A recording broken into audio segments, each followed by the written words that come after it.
Sudah, Kak? Oh, ya. Sudah lihat Mi.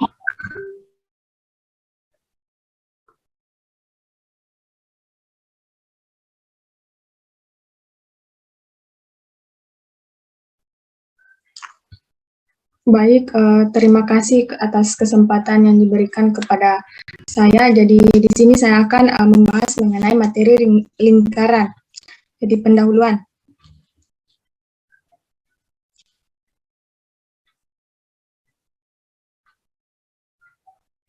Yang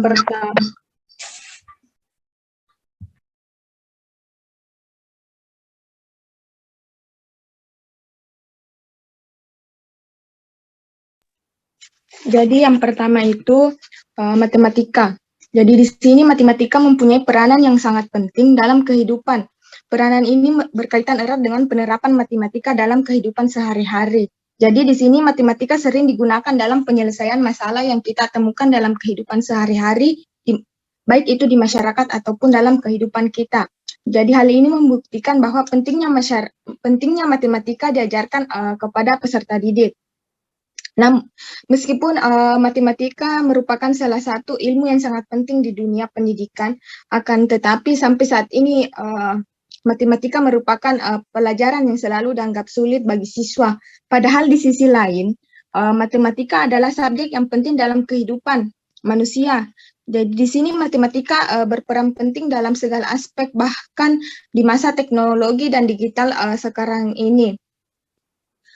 Masuk ke lingkaran. Lingkaran adalah salah satu bahasan geometri di matematika yang banyak ditemui dalam kehidupan sehari-hari.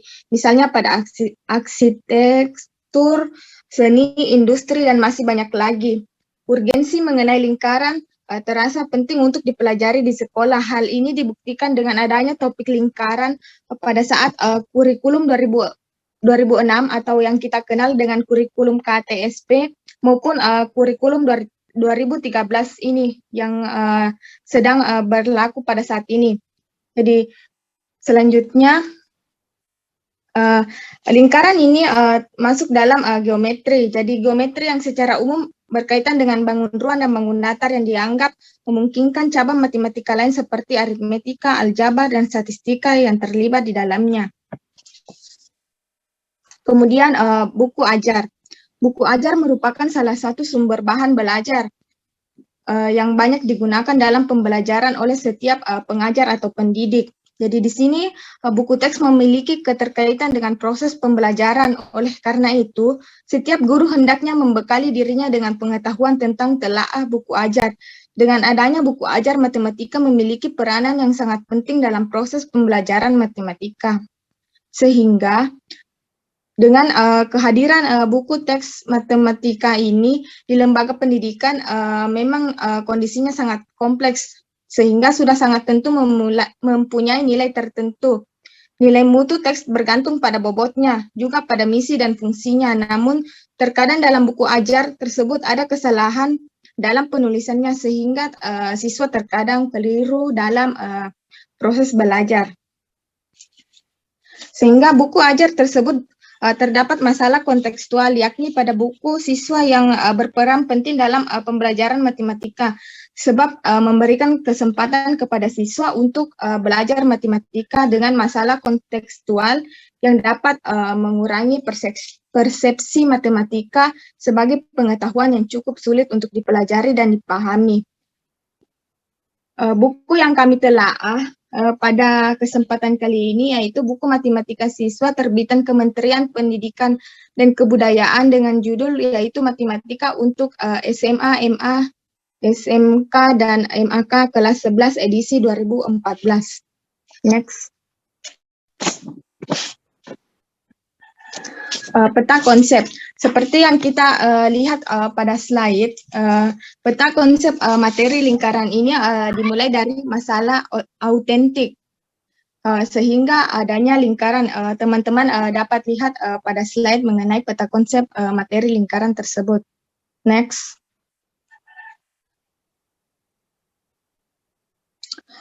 Ringkasan materi. Jadi di sini lingkaran adalah sebuah bangun datar yang sering digunakan sebagai alat bantu dalam menjelaskan ilmu pengetahuan lain maupun dalam berbagai penyelesaian masalah dalam kehidupan sehari-hari. Yang pertama yakni konsep lingkaran, di mana konsep ini ada dua, yaitu persamaan lingkaran yang berpusat pada P, di mana P itu 0,0, dan persamaan lingkaran yang berpusat pada A, B, di mana persamaan lingkaran yang berpusat di P 0,0 memiliki jari-jari, yakni X pangkat 2 ditambah Y pangkat 2 sama dengan R pangkat 2.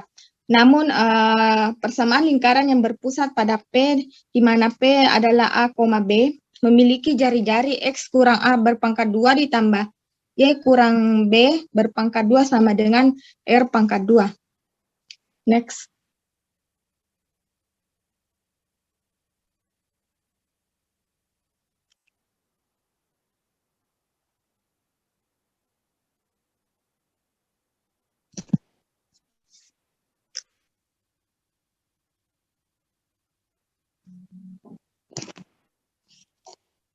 Kemudian bentuk umum persamaan lingkaran. Bentuk umum persamaan lingkaran yaitu X pangkat 2 ditambah Y pangkat 2 ditambah 2AX ditambah 2BY sama dengan 0. Kemudian kedudukan titik terhadap lingkaran, di mana terbagi atas 3, yaitu misalnya suatu titik A, yakni V, W terletak di dalam lingkaran yang berpusat P 0,0 dan berjari-jari R. Jika V pangkat 2 sama dengan W pangkat 2, maka lebih kecil dari R pangkat 2. Kemudian bagian B yaitu suatu titik A, V, W terletak di dalam lingkaran yang berpusat pada 0,0 dan berjari-jari R. Jika V pangkat 2 ditambah W pangkat 2 itu sama dengan R pangkat 2.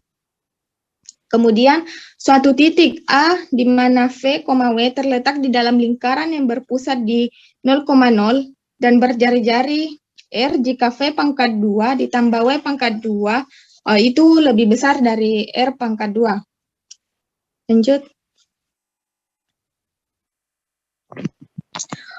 Kedudukan garis terhadap lingkaran. Seperti yang kita lihat pada slide ini terbagi atas 3, yaitu garis D yang lebih besar 0, yang berarti garis D ini memotong lingkaran di 2 titik yang berlainan. Kemudian D sama dengan 0 pada gambar B, yaitu garis yang menyinggung lingkaran. Untuk yang gambar C itu D lebih kecil dari 0, di mana garis G memotong maupun menyinggung lingkaran. Next. Persamaan garis singgung lingkaran. Jadi persamaan garis singgung lingkaran melalui titik pada lingkaran yang berpusat pada 0,0 dan berjari-jari R. Teman-teman bisa lihat gambarnya pada slide. Kemudian persamaan garis singgung melalui satu titik pada lingkaran berpusat pada P, di mana P itu A, B dan berjari-jari R. Kita juga bisa lihat gambarnya pada slide. Kemudian persamaan garis singgung lingkaran melalui suatu titik di luar lingkaran. Kita juga dapat melihat gambar dari persamaan garis singgung lingkaran. Lanjut.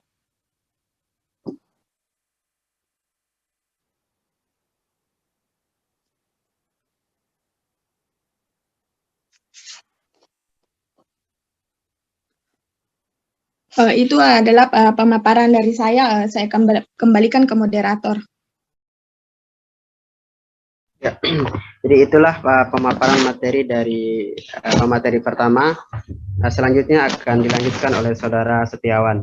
Padanya kami persilakan. Baik, terima kasih atas kesempatannya. Selanjutnya saya akan lanjutkan materi, yaitu relevasi materi dengan tujuan pembelajaran. Seperti kita lihat di slide, di situ ada beberapa kompetensi dasar di materi lingkaran. Yang pertama, mendeskripsikan konsep persamaan lingkaran dan menganalisis sifat garis singgung lingkaran dengan menggunakan metode koordinat. 2. Mendeskripsikan konsep dan kurva lingkaran dengan titik pusat tertentu. dan menurunkan persamaan umum lingkaran dengan metode koordinat. 3. Mengolah informasi dari suatu masalah nyata, mengidentifikasi sebuah titik sebagai pusat lingkaran yang melalui suatu titik tertentu, membuat model matematika berupa persamaan lingkaran dan menyelesaikan masalah tersebut. 4. Merancang dan mengajukan masalah nyata terkait garis singgung lingkaran, serta menyelesaikannya dengan melakukan manipulasi aljabar dan menerapkan berbagai konsep lingkaran. Next slide.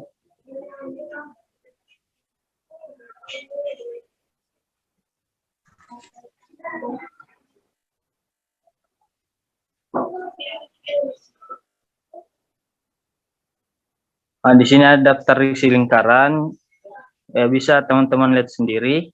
Di sini ada kompetensi dasar dan pengalaman belajar, peta konsep, materi pembelajaran, menemukan konsep persamaan lingkaran, bentuk umum persamaan lingkaran, kedudukan titik terhadap lingkaran, kedudukan garis terhadap lingkaran, dan persamaan garis singgung lingkaran. Next. Esensi dan relevansi materi. Bisa kita lihat sendiri di slide. Itu adalah contoh permasalahan yang relevan dalam di kehidupan sehari-hari. Mengapa demikian? Karena situ dijelaskan bahwa permasalahan radius efek letusan Gunung Sinabung yang mengharuskan warga dalam radius 3 km untuk mengungsi. Radius di sini berarti jari-jari sepanjang 3 km dan titik pusatnya yaitu puncak Gunung Sinabung. Permasalahan ini diangkat untuk menemukan konsep persamaan lingkaran. Next.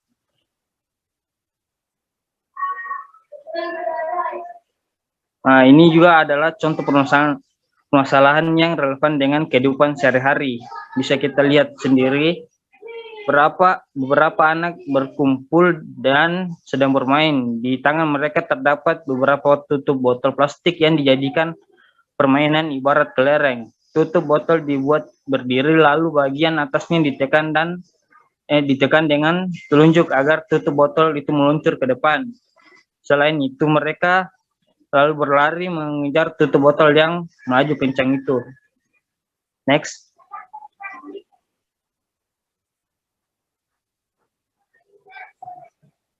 Mungkin materi selanjutnya dipaparkan oleh rekan saya. Saya kembalikan ke moderator. Terima kasih. Itulah materi yang disambung oleh saudara Wawan. Selanjutnya saya akan melanjutkan materi yang akan kami paparkan, kami selesaikan pada kesempatan ini. Selanjutnya berkaitan dengan permasalahan urgen pada materi matematika. Oke. Jadi kita membahas permasalahan urgen yang berkaitan dengan materi lingkaran ini, perlu diketahui bahwa ada level kognitif proses berpikir yang dibagi menjadi 3 level. Yang pertama itu level 1 itu berupa pengetahuan dan pemahaman, yaitu yang berkaitan dengan mengukur kemampuan untuk mengingat dan memahami pengetahuan yang telah dipelajari. Sedangkan untuk level 2 yaitu berupa aplikasi, ini untuk mengukur kemampuan dalam menerapkan pengetahuan dalam konteks atau situasi yang familiar atau yang rutin. Jadi masih pada bagaimana mengaplikasikan pengetahuan yang sudah diketahui atau sesuai dengan konteks yang rutin. Yang ketiga itu level penalaran, yaitu untuk mengukur kemampuan berpikir tingkat tinggi yang tidak hanya sekedar mengingat dan memahami. Nah, proses berpikir yang termasuk level ini seperti menganalisis, mengevaluasi, mengkreasi, berpikir logis, berpikir kritis, berpikir kreatif dalam menyelesaikan masalah, baik pada konteks baru ataupun masalah non rutin. Nah, kemudian pada bagian ini juga akan dibagi tingkat berpikir itu yang berkaitan dengan soal ini atau materi itu. Yang pertama itu tingkat yang paling rendah yaitu lower order thinking skill atau LOS. Ini memuat C1 sampai C3, yaitu kemampuan mengingat, kemampuan memahami, dan kemampuan menerapkan. Nah, sedangkan untuk berpikir tingkat tinggi atau HOTS, itu High Order Thinking Skill, itu memuat mulai dari C4 sampai C6, yaitu kemampuan menganalisis, kemampuan mengevaluasi, dan kemampuan untuk mencipta. Nah, sehingga untuk lebih dipahami lagi bagaimana dimensi proses kognitif, kemudian dipadukan dengan dimensi pengetahuan untuk menentukan tingkat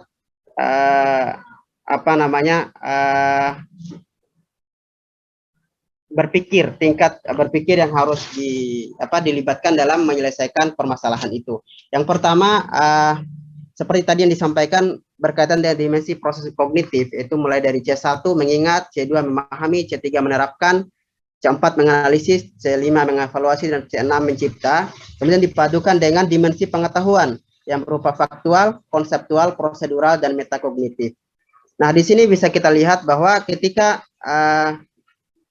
masuk pada dimensi proses kognitif C1 sampai C3, tetapi pada ranah pengetahuan sebatas faktual, itu masuk pada ranah lower order thinking skill. Nah, ketika masuk pada C1, C2, C3, tetapi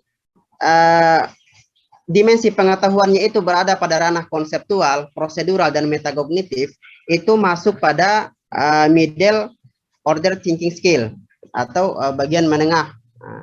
Sama juga ketika C4 menganalisis, C5 mengevaluasi, C6 mencipta, tetapi masuk pada dimensi pengetahuan berupa faktual saja, maka itu masih dalam kategori MODS atau middle order thinking skill. Jadi yang di makalah ada keliru sedikit. Di situ kami cantumkan C1 sampai C3 pada dimensi pengetahuan berupa konseptual, prosedural, dan metakognitif itu masuk kategori HOTS.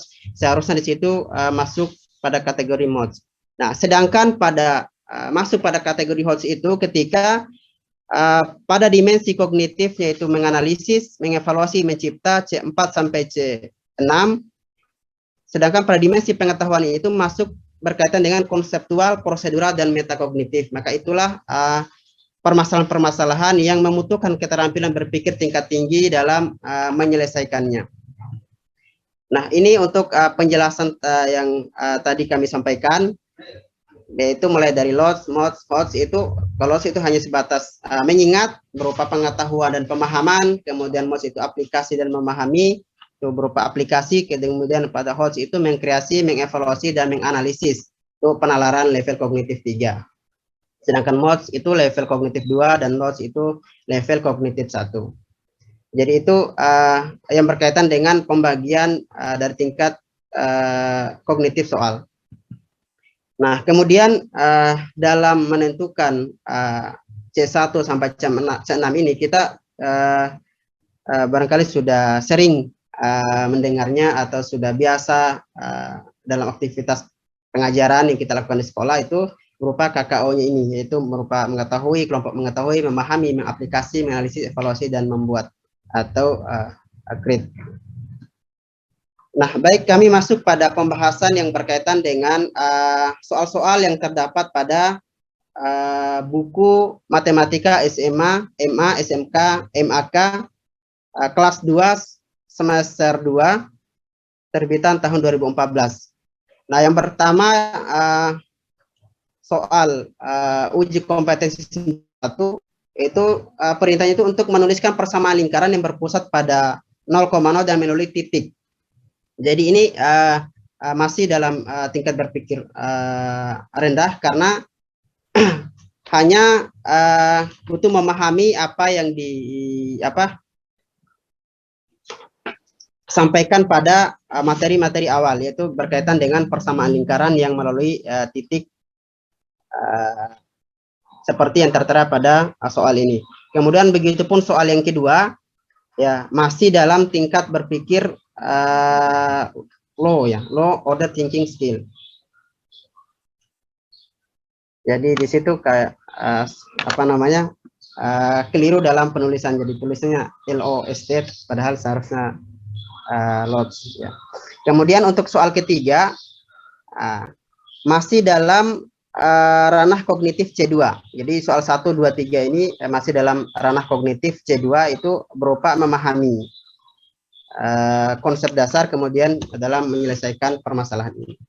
Nah, kemudian masuk ke soal 4, 5, 6, 7, 8, 9, 10 itu masuk pada kategori middle. Jadi dia sudah menerapkan konsep. Jadi menerapkan konsep baik itu untuk soal yang nomor 4 itu menentukan titik pulsa dan jari-jari lingkaran yang diketahui persamaannya. Kemudian soal nomor 5 untuk menulis dan menggambar persamaan lingkaran yang melalui 3 titik. Jadi mereka harus bisa menerapkan konsep yang pelajari sebelumnya. Nah, sampai pada soal nomor 10. Nah, kemudian untuk masuk pada uji kompetensi 9.2, ini sudah materinya sudah berakhir, sehingga dikasih soal buka 9.2. Nah, untuk soal pertama, itu tentukan nilai C agar garis Y sama dengan X tambah C itu menyinggung lingkaran X kuadrat tambah Y kuadrat sama dengan 25. Jadi di sini masuk kategori kognitif C3, yaitu berupa menerapkan konsep, yaitu mencari nilai C agar garis Y sama dengan X tambah C ini menyinggung lingkaran X kuadrat tambah Y kuadrat sama dengan 25. Nah, begitupun pada soal nomor 2 masih dalam tingkat menengah, yaitu yang berkaitan dengan ranah kognitif menerapkan konsep. Jadi untuk mencari nilai R jika R itu positif dan X tambah Y sama dengan R untuk ketika menyinggung lingkaran X kuadrat tambah Y kuadrat sama dengan R. Nah, kemudian soal nomor 4. Soal nomor 4 ini sudah masuk pada kategori HOTS, itu untuk menentukan persamaan garis yang sejajar dengan X kurang 2Y sama dengan 0 dan membagi lingkaran X kuadrat tambah Y kuadrat tambah 4X tambah 3 sama dengan 0 menjadi dua bagian yang sama. Jadi soal nomor 5 kemudian masih C3, soal 6, 7 itu masuk pada kategori HOTS, itu C4. Nah, begitu seterusnya, sehingga soal-soal yang dipaparkan di buku ini jadi sudah mewakili tingkat berpikir itu, mulai dari lower order thinking skill, kemudian middle order thinking skill, sampai dengan high order thinking skill. Jadi sudah memang menerapkan bagaimana peserta didik kemudian diarahkan untuk bisa menyelesaikan soal yang membutuhkan tingkat berpikir level tinggi. Nah, kemudian bagian berikut simpan. Yang pertama kan bahwa buku yang kami telah ini lebih ke materi yang kami telah itu materi lingkaran yang termuat pada buku matematika SMA, MA, SMK, MAK kelas 11 semester 2 terbit itu menjadi buku rujukan atau panduan pembelajaran yang layak digunakan oleh peserta didik. Nah, kemudian yang kedua, peta konsep yang digambarkan sudah cukup sesuai dengan kompetensi dasar, hanya perlu untuk menambahkan materi yang akan dibahas. Kemudian yang ketiga itu ringkasan materi lingkaran pada buku tersebut memuat beberapa bagian ini. Yang pertama, lingkaran adalah tempat kedudukan titik-titik pada bidang yang berjarak sama terhadap titik tertentu. Yang kedua, persamaan lingkaran adalah sebagai berikut, ada 3. Persamaan lingkaran berpusat di titik 0,0 dan berjari-jari R, yaitu X kuadrat tambah Y kuadrat ditambah R kuadrat. Kemudian persamaan lingkaran yang berpusat di P A, B dan memiliki jari-jari R adalah X kurang dalam kurung X kurang A kuadrat ditambah dalam kurung Y kurang B kuadrat sama dengan R kuadrat. Kemudian yang bentuk umum persamaan lingkaran memiliki jari-jari R dengan R sama dengan akar pangkat 2 dari A pangkat 2 ditambah B pangkat 2 dikurang C, dan A, B, C bilangan real adalah X kuadrat tambah Y kuadrat ditambah 2AX ditambah 2B ditambah C sama dengan 0. Kemudian kedudukan suatu titik terhadap lingkaran ada 3, yaitu di dalam lingkaran, pada lingkaran, dan di luar lingkaran. Nah, berikutnya berupa saran,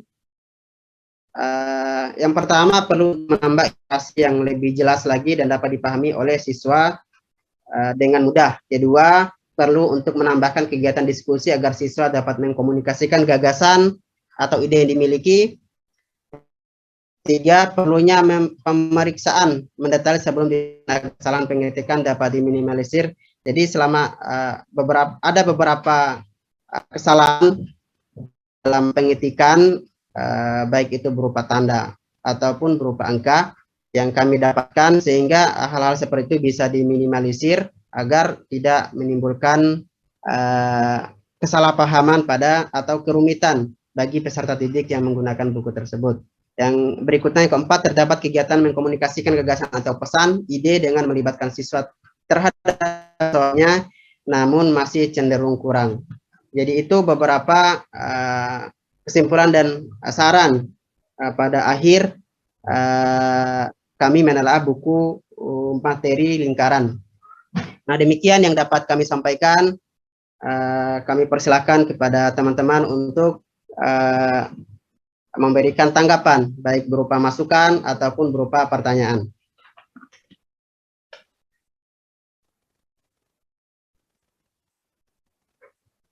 Ya, untuk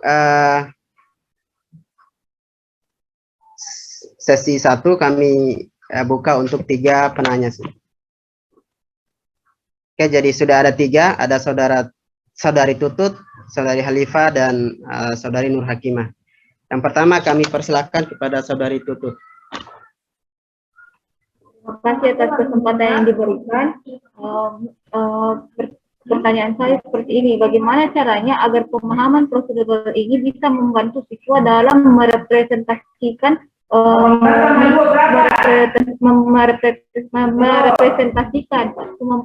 kemampuan matematisnya ini, terutama pada materi lingkaran. Dari saya kembalikan kepada moderator. Ya, terima kasih atas pertanyaannya.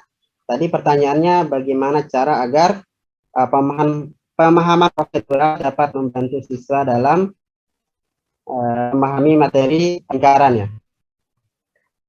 Ya, untuk pertanyaan kedua kami persilakan saudari Halifah. Baik, terima kasih atas kesempatannya, Kak.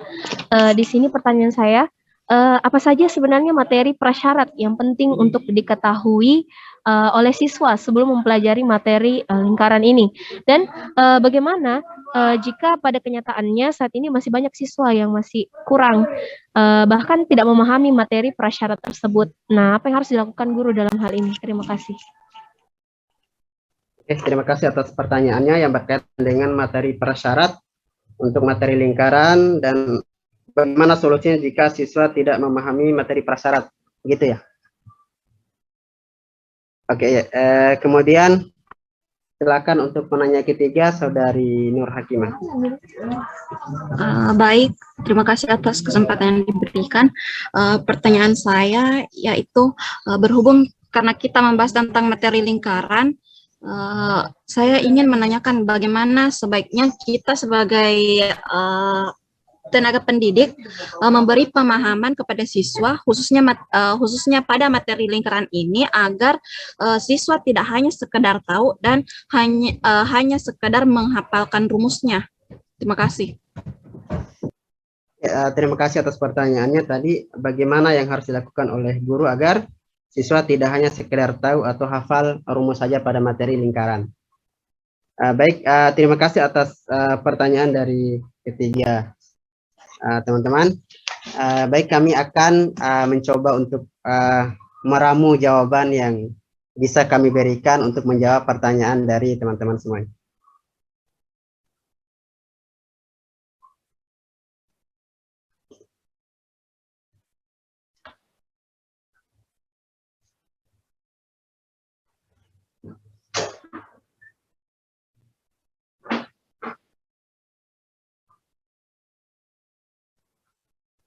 Jika ada ini saudara Wawan ataupun Miftah yang sudah siap untuk menjawab, jadi silakan untuk menyampaikan.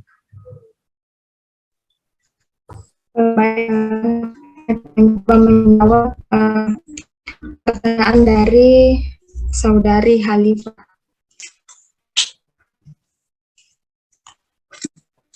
Jadi pertanyaan dari saudari Hanifah tadi itu, apa saja materi prasyarat, materi lingkaran, dan bagaimana cara guru jika ada siswa yang tidak paham dengan materi prasyarat tersebut. Jadi sebelum mempelajari materi lingkaran tersebut ini, siswa harus mengenal unsur-unsur lingkaran tersebut. Jadi yakni siswa harus paham mengenai apa itu keliling lingkaran, bagaimana luas lingkaran.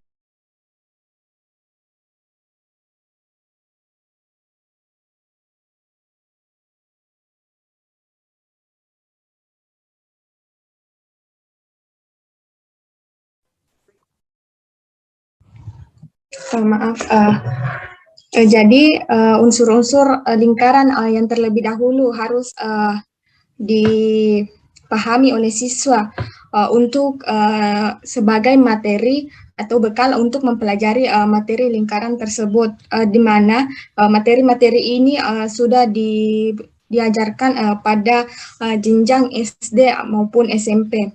Namun bagaimana ketika masih ada kendala siswa yang tidak paham akan materi prasyarat tersebut. Jadi di sini guru harus memberikan pemberian pengalaman atau pembelajaran, yakni dengan cara penyajian awal materi berupa bisa kita berikan menggunakan aplikasi GeoGebra atau bantuan GeoGebra. Kemudian guru juga dapat memberikan kegiatan berupa tanya jawab mengenai unsur-unsur lingkaran yang diakhiri dengan pengisian lembar kerja siswa. Kemudian di sini juga guru bisa memberikan soal-soal dan penyelesaian soal yang berkaitan dengan konsep ataupun unsur-unsur lingkaran secara mandiri ataupun kelompok. Jadi di sini dapat memanggil kembali atau mengingatkan kembali siswa tersebut untuk mengenai materi-materi prasyarat dari lingkaran. Namun walaupun ini menyita waktu, namun kita harus tetap mengajarkan materi-materi prasyarat tersebut karena percuma saja kita melanjutkan pembelajaran ketika siswa tidak paham akan materi prasyarat tersebut. Itu jawaban dari saya kembalikan ke moderator. Terima kasih atas jawabannya. Jadi itu jawaban dari kelompok kami.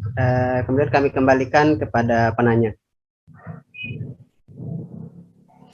Ya, terima kasih atas jawabannya. Ya, mungkin kalau ada tambahan dipersilahkan juga.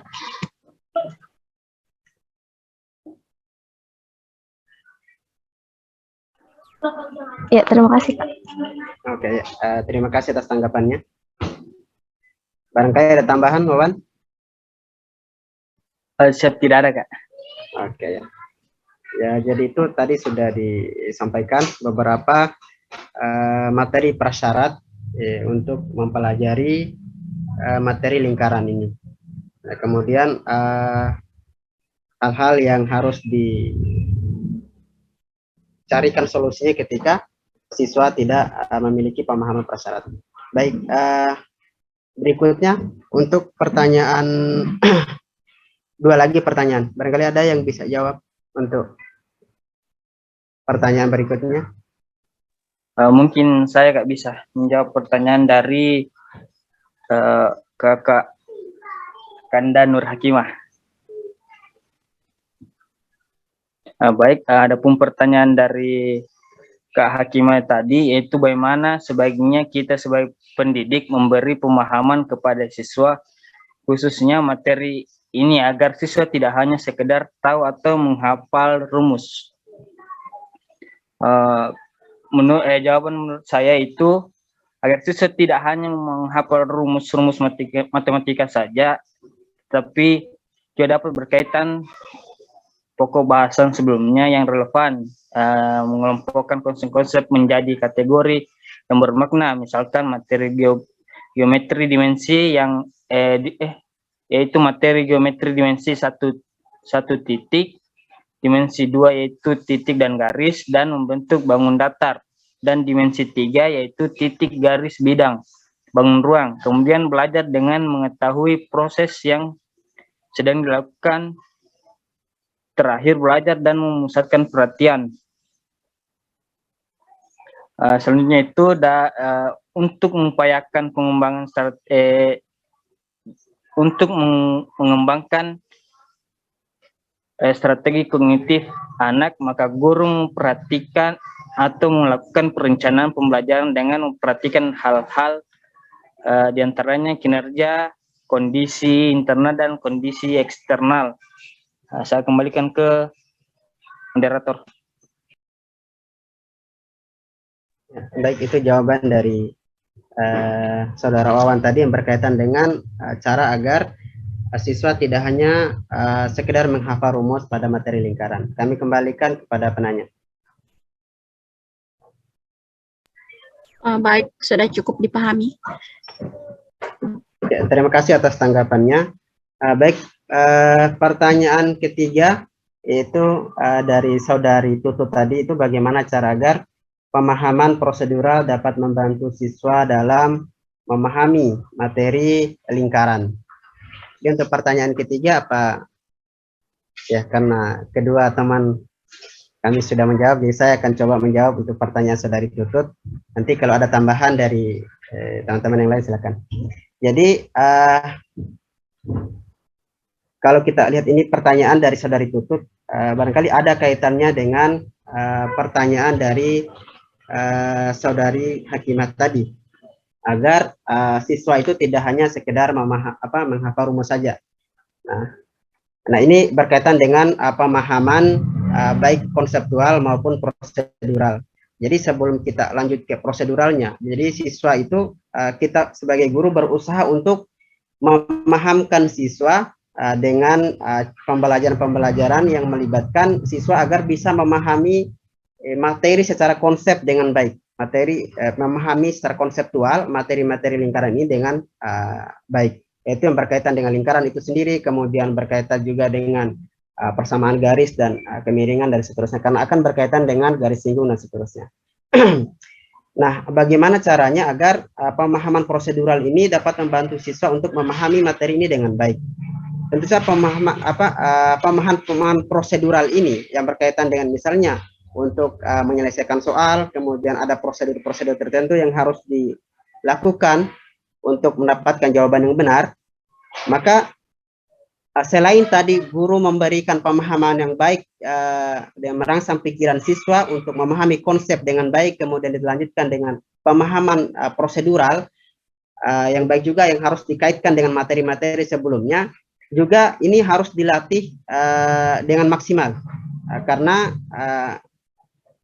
akan istilahnya pemahaman ini akan menghilang ketika tidak diasah terus-menerus dengan cara pengerjaan soal-soal yang rutin, sehingga dengan pemahaman prosedural yang diketahui di awal diasah dengan soal satu, kemudian diasah lagi dengan soal yang kedua dan seterusnya, itu akan membekas lebih dalam lagi pada pikiran siswa. Kemudian itu juga akan membantu memahamkan siswa terhadap materi lingkaran yang sedang mereka pelajari. Saya kira mungkin itu jawaban yang berkaitan dengan pertanyaan Saudari Tutut tadi. Barangkali ada tambahan dari teman-teman sebelum saya kembalikan ke penanya.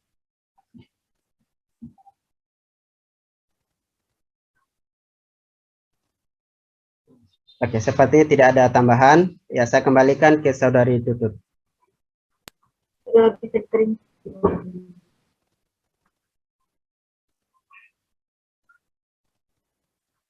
Ya, bagaimana? Tadi suaranya putus-putus. Sudah bisa dipahami, Pak. Oke, terima kasih atas tanggapannya. Jadi itu 3 permasalahan atau 3 pertanyaan dari teman-teman yang dapat kami jawab. Ya, jikapun masih kurang, jadi bisa mungkin ada tambahan dari teman-teman yang lain. Jadi ini terbuka saja diskusinya, tidak harus kami bertiga ini untuk menjawab, karena ini ya untuk apalagi ketika ada hal-hal yang kami sampaikan kurang tepat. Baik,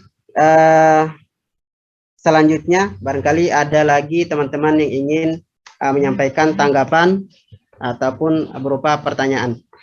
Ya, kami berikan lagi kesempatan. Ya, ada Saudari Yuliana, ada Adinda Reski. Ada 4 orang ini. Oh ya, baik. Jadi kami berikan kesempatan yang pertama kepada Saudari Yuliana. Terima kasih atas kesempatan yang diberikan. Tadi berdasarkan apa yang dipaparkan oleh pemateri terkait esensi dan relevansi materi dengan kehidupan sehari-hari, saya melihat itu tidak terlalu terkait dengan kehidupan sehari-hari, terutama contoh pertama tentang gunung meletus tadi. Jadi yang saya minta adalah contoh konkret yang bisa dipahami siswa terkait dengan kehidupan sehari-hari, karena ketika kita mengajar nantinya, kalau berbicara tentang gunung meletus tadi, siswa mungkin sulit paham karena beberapa daerah dari kita tidak ada gunung meletusnya. Jadi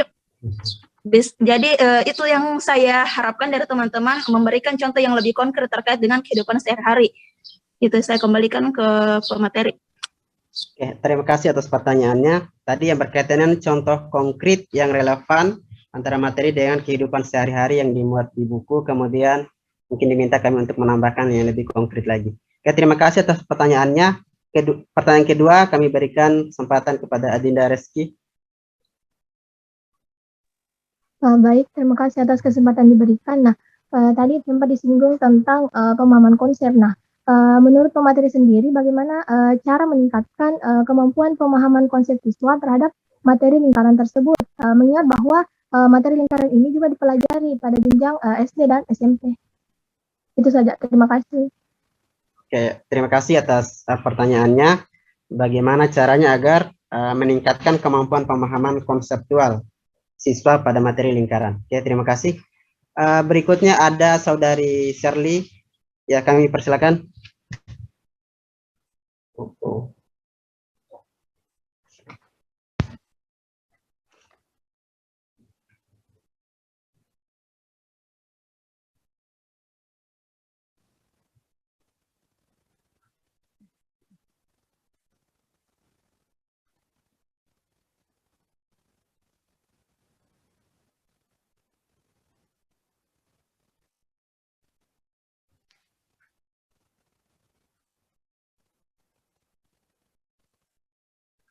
Terima kasih atas tadi pertanyaannya, apa yang harus dilakukan oleh guru agar proses agar proses berpikir siswa dapat maksimal selama proses pembelajaran. Oke, terima kasih atas pertanyaannya. Ya, berikutnya ada ya saudara yang paling gagah, Nur Rahmat. Terima kasih atas kesempatannya.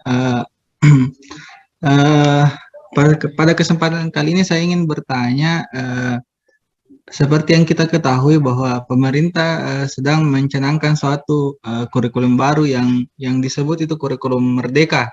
Nah, dalam kurikulum merdeka itu kalau tidak salah pembelajaran itu diharapkan bisa berfokus pada pembelajaran berbasis proyek. Nah, yang ingin saya tanyakan di sini kepada kelompok pemateri, apakah pembelajaran berbasis proyek cocok dengan materi lingkaran ini? Nah, dan apabila cocok, bisakah diberikan sedikit contoh tentang proyek bagaimana yang bisa diberikan kepada siswa? Ya, terima kasih. Ya, terima kasih atas pertanyaan tadi yang berkaitan dengan pembelajaran berbasis proyek, apakah tepat digunakan pada materi lingkaran ini? Jika tepat, jadi diharap untuk berikan contoh proyek. Oke, terima kasih atas pertanyaannya. Jadi ada 4 pertanyaan pada sesi kedua ini. Ya, insya Allah kami akan berusaha untuk menjawabnya.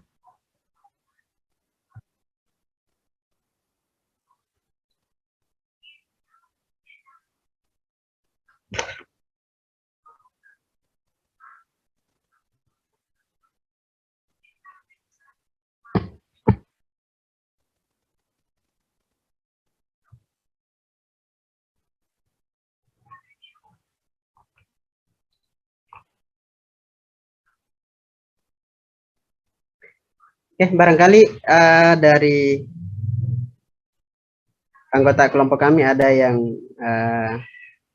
siap untuk menjawabnya.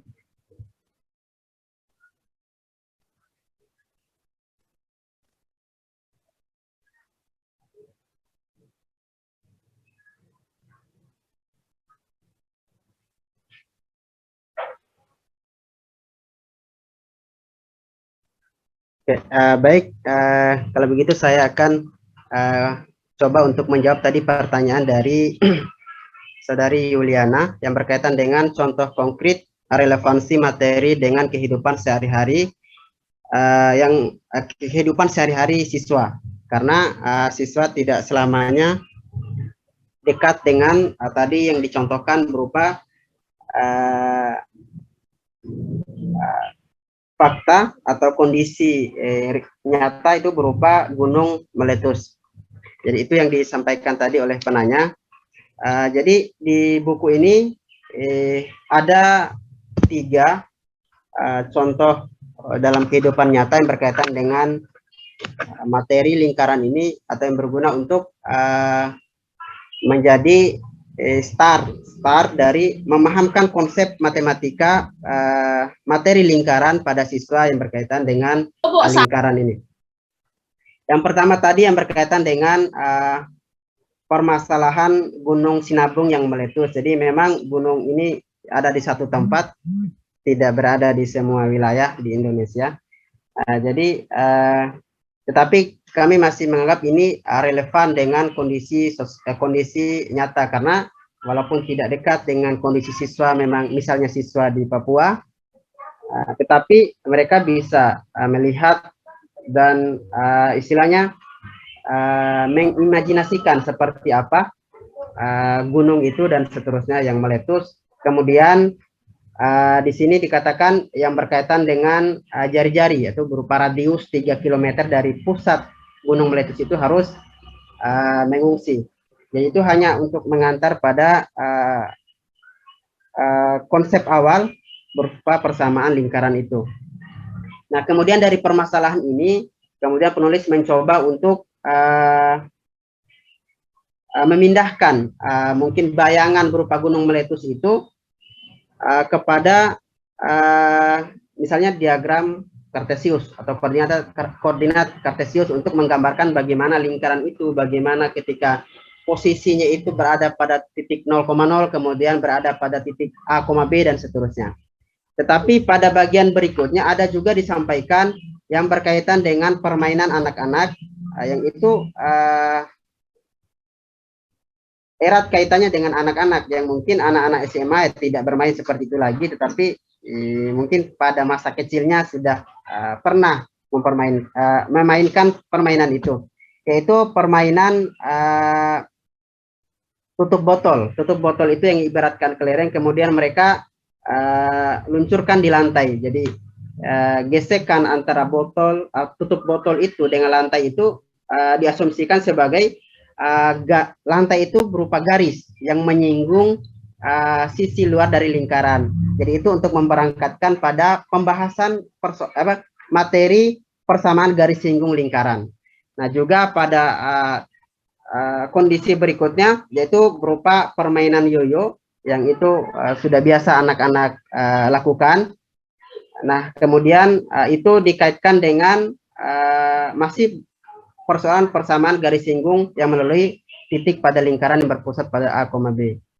Jadi itu yang termuat dalam buku yang penulis berusaha itu bagian dari kondisi real dari pelajar ataupun siswa yang mereka alami dalam kehidupan sehari-hari. Yang berikutnya juga ada persoalan tutup botol tadi yang dikreasikan lagi, kemudian yang dihubungkan. Gitu. Jadi itu beberapa kondisi real yang berkaitan dengan materi lingkaran dalam kehidupan sehari-hari. Jadi erat kaitannya dengan kehidupan sehari-hari, kemudian diberangkatkan dari aktivitas itu, kemudian membangun sebuah konsep yang berkaitan dengan lingkaran, baik itu persamaan umumnya, kemudian persamaan garis singgung, dan seterusnya. Jadi itu yang dapat kami sampaikan berupa fakta-fakta yang ada di buku yang berkaitan dengan kehidupan sehari-hari siswa tentang materi lingkaran. Ya, mungkin seperti itu. Barangkali ada tanggapan atau ada tambahan dulu dari teman-teman kelompok kami. Ada, Saudara Setiawan dan Miftah? Kalau saya tidak ada juga. Oke ya. Oke, barangkali seperti itu. Saya kembalikan kepada penanya, Saudari Yuliana. Terima kasih atas jawabannya, saya sudah paham. Oke, terima kasih atas tanggapan. Ya, kemudian kami beralih ke pertanyaan. Masih ada 3 pertanyaan. Barangkali ada yang siap menjawab. Masih ada pertanyaan dari Saudari Dinda tadi, bagaimana cara meningkatkan kemampuan pemahaman konsep siswa pada materi lingkaran. Kemudian pertanyaan dari Saudari Shirley, itu apa yang harus dilakukan oleh guru untuk memaksimalkan proses berpikir siswa dalam pembelajaran materi lingkaran. Kemudian ketiga tadi ada pertanyaan dari Saudara Rahmat, apakah pembelajaran berbasis proyek tepat digunakan pada materi lingkaran? Ya, barangkali ada yang mau menjawab. Oh iya Kak, mungkin saya. Oh ya, silakan. Ya. Saya akan menjawab pertanyaan dari Saudari Adinda, yaitu bagaimana cara meningkatkan kemampuan pemahaman konsep siswa pada materi lingkaran. Adapun jawaban dari saya cukup simpel, dengan cara memberikan latihan dan tugas-tugas kepada siswa tersebut dan memberikan beberapa tugas rumah untuk mereka kerja untuk menambahkan pemahaman mereka. Mungkin itu jawaban dari saya. Mungkin ada tambahan dari teman kelompok saya.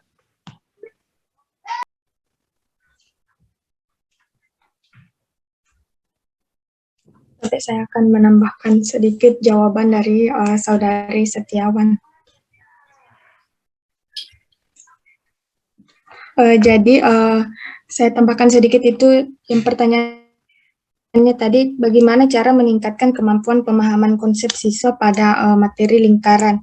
Jadi seperti yang kita ketahui pada pertemuan-pertemuan sebelumnya, jadi dengan menggunakan model pembelajaran yang tepat, sehingga peserta didik dapat meningkatkan pemahaman konsep. Kemudian kita juga dapat menggunakan media atau alat bantu peraga, sehingga di sini juga siswa dapat meningkatkan kemampuan pemahamannya, sehingga siswa juga tertarik dalam proses pembelajaran ketika adanya media pembelajaran.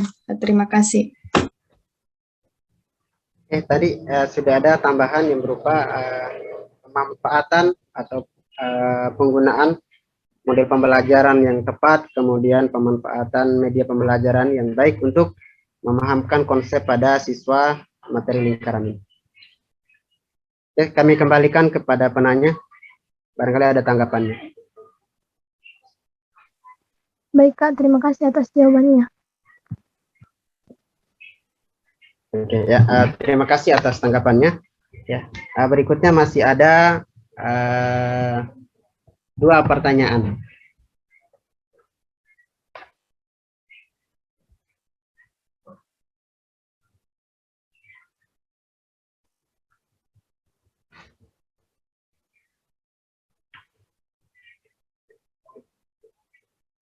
Oke, baik. Saya akan mencoba menjawab pertanyaan dari Saudara Rahmat tadi yang berkaitan dengan pembelajaran berbasis proyek, apakah tepat digunakan pada materi lingkaran. Jika tepat, maka diminta untuk memberikan contoh proyek yang tepat ataupun yang baik pada materi lingkaran. Nah, baik. Jadi untuk pembelajaran berbasis proyek ini memang bagus sekali, karena ini dilibatkan memang siswa pada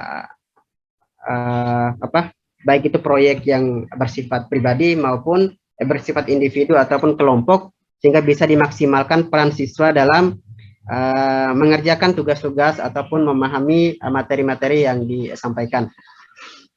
Nah, sehingga pembelajaran yang berbasis proyek ini memang tidak bisa dilaksanakan dalam waktu yang singkat atau 1 kali pertemuan, jadi butuh beberapa kali pertemuan sehingga dapat menghasilkan suatu produk. ataupun suatu karya yang berkaitan dengan materi yang diajarkan ini. Nah, yang berkaitan dengan materi lingkaran, khususnya materi SMA, kalau yang berkaitan dengan proyek, mohon maaf, mungkin saya secara pribadi masih kurang mendapatkan gambaran bagaimana cara mempraktekkan atau mengajarkan materi lingkaran ini dengan menggunakan pembelajaran berbasis proyek itu. Karena proyek seperti apa yang dihasilkan masih belum bisa digambarkan. Jadi kalau pada materi SMP yang masih berkaitan dengan keliling lingkaran, kemudian yang berkaitan dengan materi-materi dasar itu masih bisa menggunakan berbasis proyek ini dengan cara mungkin ada beda-beda ukuran yang harus dilakukan oleh siswa untuk menemukan misalnya luasnya ataupun volumenya dan seterusnya, ataupun luasnya ataupun kelilingnya itu. Tetapi pada materi SMA ini kan berkaitan dengan bagaimana garis singgungnya, kemudian bagaimana jari-jari dan seterusnya, itu masih kalau menurut saya secara pribadi itu masih kurang tepat ketika menggunakan pembelajaran berbasis proyek ini. Jadi kalaupun nanti ada jawaban yang berbeda mungkin dari teman kami, ya bisa untuk memperbaiki. Saya kira mungkin itu, sehingga untuk penerapan pembelajaran berbasis proyek pada materi lingkaran ini seperti itu yang bisa saya sampaikan. Masih kurang tepat, sehingga untuk memberikan contoh itu saya belum bisa. Ya, mungkin saya kembalikan ke pemateri yang lain, ada tambahan barangkali.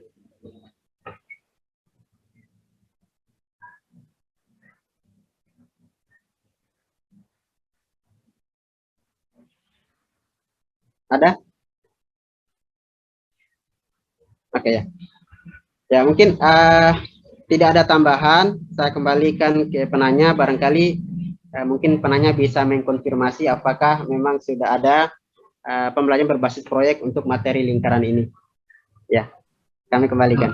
Oh ya, terima kasih atas tanggapannya. Ya, menurut kelompok pemateri jadi masih kurang tepat diterapkan pembelajaran berbasis proyek khususnya pada materi lingkaran. Begitu? Masih kurang tepat, ya Kak? Ya, ya. Oh ya, mungkin ya. Ya, cukup sampai situ karena yang saya minta hanya pendapat dari pemateri. Terima kasih atas tanggapannya. Oke, ya. Terima kasih atas tanggapan baliknya berkaitan dengan itu. Mungkin nanti ada teman-teman yang bisa memberikan pembelajaran berbasis proyek untuk materi lingkaran, jadi bisa disampaikan mungkin di lain kesempatan atau di waktu ini. Oke, masih ada pertanyaan dari saudari Shirley. Mungkin ada teman kami yang bisa menjawabnya. Ya, tabek saya Kak. Oke, ya, silakan. Saya akan mencoba menjawab dari pertanyaan dari saudari Shirley, yaitu apa saja yang perlu dikuasai oleh guru agar dapat memaksimalkan proses berpikir siswa selama pembelajaran.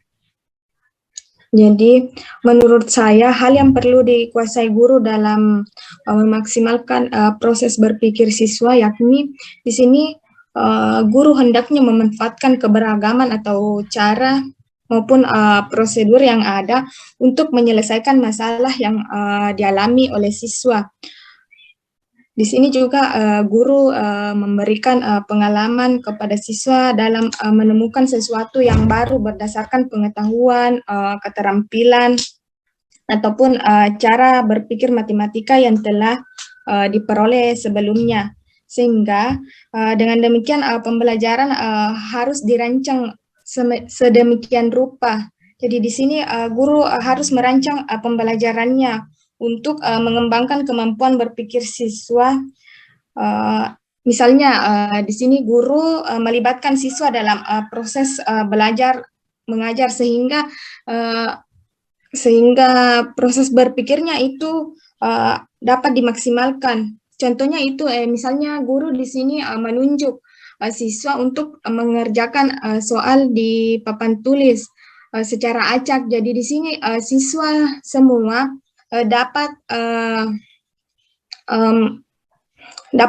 meningkatkan proses berpikirnya karena guru dapat menunjuk siapa saja siswa untuk mengerjakan soal di papan tulis tersebut. Terima kasih, itu jawaban dari saya. Saya kembalikan ke moderator.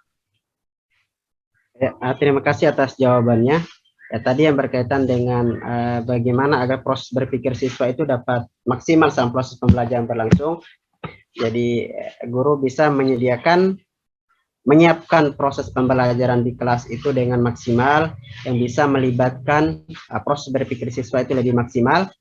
Nah, kemudian melibatkan siswa dalam proses pembelajaran itu dengan cara tadi itu menunjuk untuk menjawab dan seterusnya. Ya, mungkin itu jawaban dari kelompok kami. Kami kembalikan ke Saudari Sherly.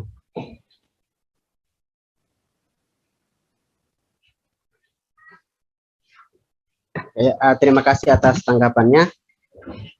Jadi itulah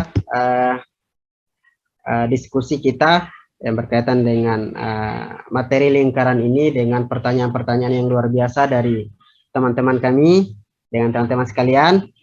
Ya, kalaupun ada kami menjawab dengan kurang tepat sesuai dengan kaidah keilmuan, jadi barangkali bisa disampaikan yang benarnya seperti apa agar kami juga tidak salah memahami. Ya, kami kira mungkin seperti itu dari kelompok kami, yang itu yang bisa kami paparkan. Kami ucapkan terima kasih kepada teman-teman atas tanggapannya, ya kepada Bapak atas penampingannya. Selanjutnya barangkali kami kembalikan kepada Bapak untuk ya, selanjutnya ya. Terima kasih atas.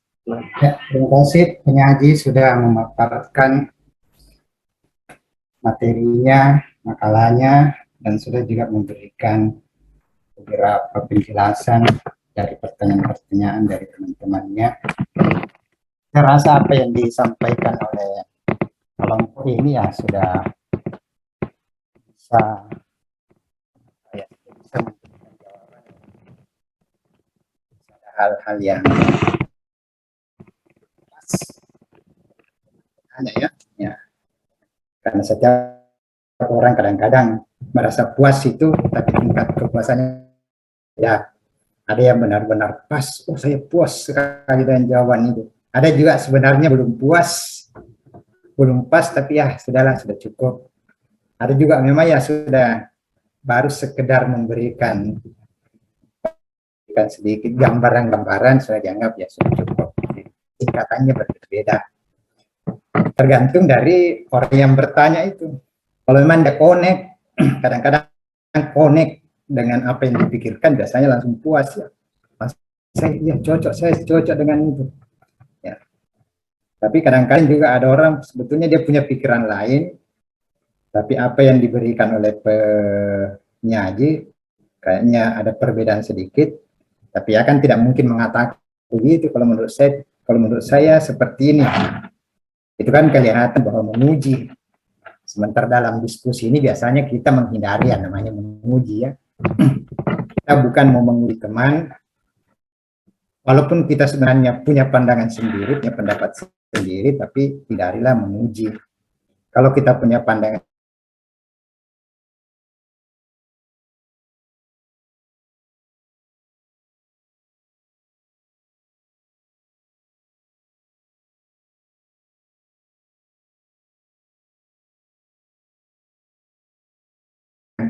saya punya pendapat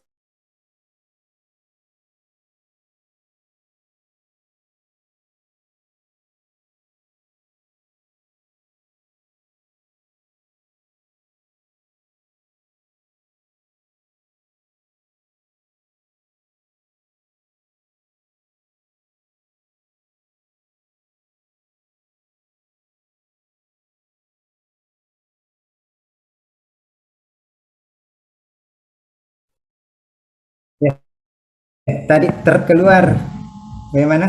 Bisa kedengaran kembali suara saya? Iya, Pak. Bisa, Pak. Berarti udah keluar ini. Oke. Baik, saya akan mencoba menambahkan apa yang telah disampaikan tadi. Yang pertama, ada beberapa pertanyaan yang berkaitan dengan pemahaman. Beberapa tadi mulai dari pertanyaan pertama ke beberapa dan ada juga beberapa tadi itu arahnya ke pemahaman. Sebenarnya penyanyi juga tadi sudah menyinggung juga sedikit tentang itu. Intinya adalah kalau pemahaman, bagaimana memberi pemahaman yang baik kepada siswa, intinya ada proses pembelajaran. Kalau gurunya bisa memberikan proses yang baik, proses yang menekankan kepada pemahaman, maka pemahaman anak itu kemungkinannya bisa lebih bagus. Kemungkinan dalam artian bukan berarti kalau prosesnya betul, anak-anak sudah paham betulnya, tidak. Belum tentu juga, tergantung banyak faktor yang mempengaruhi. Banyak faktor ya. Oleh karena itu kan dalam pembelajaran atau pendidikan, bukan cuma satu faktor, banyak sekali aspek yang berpengaruh. Kita biasa kalau belajar tentang ilmu pendidikan itu banyak aspek yang mempengaruhi pendidikan, termasuk pembelajaran. Dalam proses pembelajaran banyak sekali aspek. Satunya adalah proses pembelajaran yang diterapkan oleh gurunya, itu salah satunya, dan itu penting. Itu penting, bukan berarti itu satu-satunya, walaupun itu sudah dengan baik, tapi kalau faktor-faktor lain juga tidak mendukung, tidak bisa juga maksimal. Banyak faktor lainnya. Contoh, apa yang dimaksud faktor lain banyak. Misalnya kondisi psikis atau fisik anak juga bisa mempengaruhi. Anak yang misalnya kurang sehat, atau ada masalahnya di rumah, masalahnya dengan keluarganya, pulang ke sekolah, itu bisa mempengaruhi walaupun proses pembelajaran sudah bagus. Karena dia punya gangguan sendiri, ya ya tetap tidak bisa maksimal juga. Ya. Atau mungkin proses pembelajaran sudah bagus, tapi suasana di kelas katakanlah panas, ya.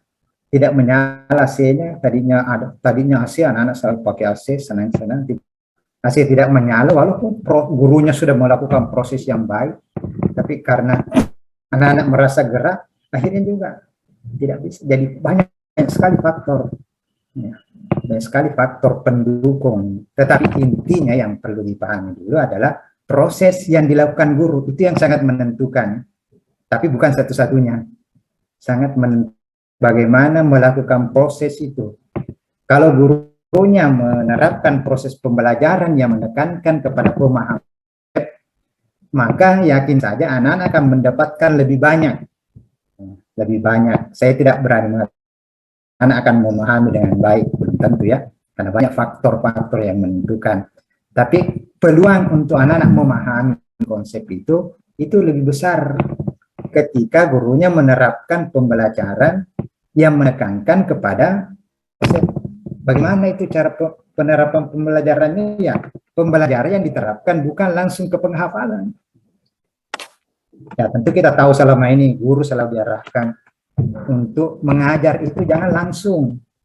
Seperti tadi kita kembali ke materi ini ya. Ini adalah persamaan garis singgung. Ya, jangan langsung ke rumus persamaan garis singgung. Tapi kembali dulu ke dasar-dasar lingkaran itu. Bagaimana? Kalau perlu ya mengingatkan ya. Itulah perlunya prasyarat. Prasyarat juga tadi ada yang singgung juga. Ya tentu kaitkan dulu, ingatkan dulu prasyarat-prasyaratnya. Anak-anak harus ingat dulu kembali prasyaratnya. Ya. Dalam hal ini juga yang perlu ya. Tadi kalau temannya mengatakan unsur-unsur lingkaran, ya selain itu ada hal penting juga yang perlu dipahami. Sebagai prasyarat itu garis, persamaan garis. Itu salah satu prasyarat untuk materi ini, persamaan garis. Mengapa? Karena ini kan yang mau dipelajari, garis singgung. Garis singgung itu kan terkait dengan persamaan garis. Kalau anak-anak dengan baik bagaimana itu persamaan garis, maka akan kesulitan. Jadi dia harus paham dulu, mengingatkan kembali, kan dia sudah pelajari sebelumnya persamaan garis, apalagi persamaan kuadrat juga perlu. Materi ini harus dia pelajari juga persamaan kuadrat dulu ya. Tidak bisa belajar ini kalau dia belum pelajari akan kesulitan, bukan tidak bisa, tapi mungkin akan kesulitan. Karena bisa saja nanti dalam proses pembelajaran ini akan menemukan ketika garis dipotongkan dengan lingkaran, itu kan bentuknya nanti kuadrat, persamaan kuadrat. Nah, di situ kan ada diskriminan. Ada diskriminan, itu arahnya ke persamaan kuadrat yang dicari akar-akarnya. Kalau sendiri tidak tahu itu persamaan kuadrat, belum paham dengan baik, apa itu diskriminan, nanti pada saat belajar tentang itu akan kesulitan. Itu prasyarat-prasyarat yang perlu dipahami dengan baik. Ya, oleh karena itu, guru dalam melakukan proses harus melalui proses itu ya, mengingatkan kembali, kemudian bagaimana menyampaikan materinya itu dalam bentuk mendiskusikan, bukan langsung memberikan, tapi mendiskusi dengan anak tentang tadi diaktifkan anak, membuat lingkaran, membuat garis, kemudian menentukan posisi-posisi garis dengan lingkaran. Ada 3 kemungkinan tadi ya, ada yang memotong, ada yang menyinggung, ada yang tidak, dan bukan cuma bukannya tapi proses memahami itu. Salah satu yang mau saya tanyakan di sini itu ada diskriminan. Sebelum saya lanjutkan penjelasan saya, di materinya itu kan ada diskriminan. Ada 3 kemungkinan diskriminan di situ ya. Memotong di situ, kalau D-nya besar 0, katanya memotong. Kalau D-nya sama dengan 0, menyinggung. Kalau D-nya kurang dari 0, ada di makalahnya tadi saya lihat ya, di penyajiannya itu. Kalau D kurang dari 0 itu kan memotong ya. Ya, jangan disuruh anak-anak hafal itu.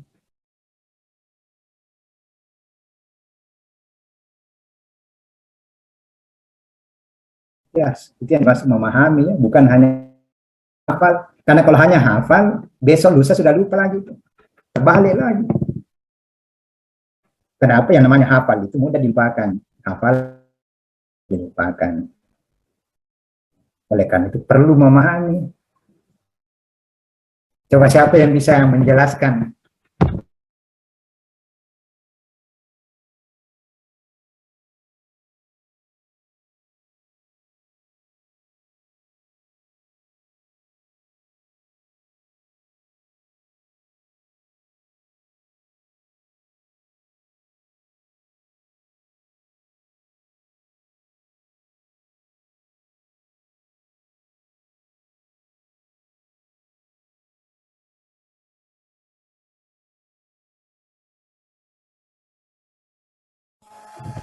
Iya, terkeluar tadi Mas Umali. Bisa kedengaran suara saya? Iya, Bisa, Pak. Pak. Kedengaran. Ya, silakan. Saya yang berkomentar tentang itu diskriminan dengan perpotongan itu. Harapannya nanti anak-anak bisa menjelaskan seperti itu. Itu yang dimaksud memahami. Apa kaitannya diskriminan itu dengan perpotongan garis dengan lingkaran?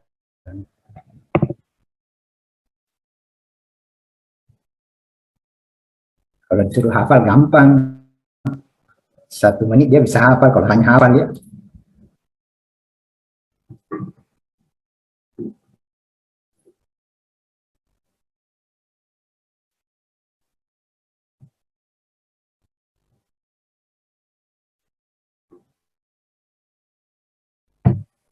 Ada yang bisa berkomentar kira-kira apa kaitannya itu?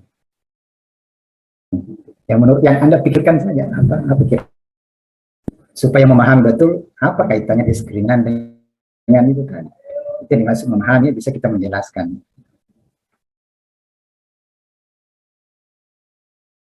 Kalau anak-anak hanya mengatakan, oh kalau memotong 2 titik Pak, D-nya besar 0. Kalau memotong 1 titik, D-nya sama dengan 0. Kalau tidak memotong, D kecil 0. Itu menghafal, itu baru menghafal.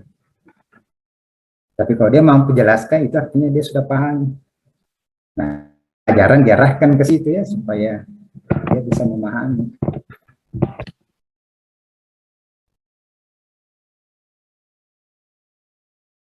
Ada yang bisa berkomentar, coba jelaskan sedikit tentang hubungan itu. Ini salah satunya kan ada 3. Jadi salah satunya saya dulu. D besar 0 K, D sama dengan 0 K, atau D kecil 0.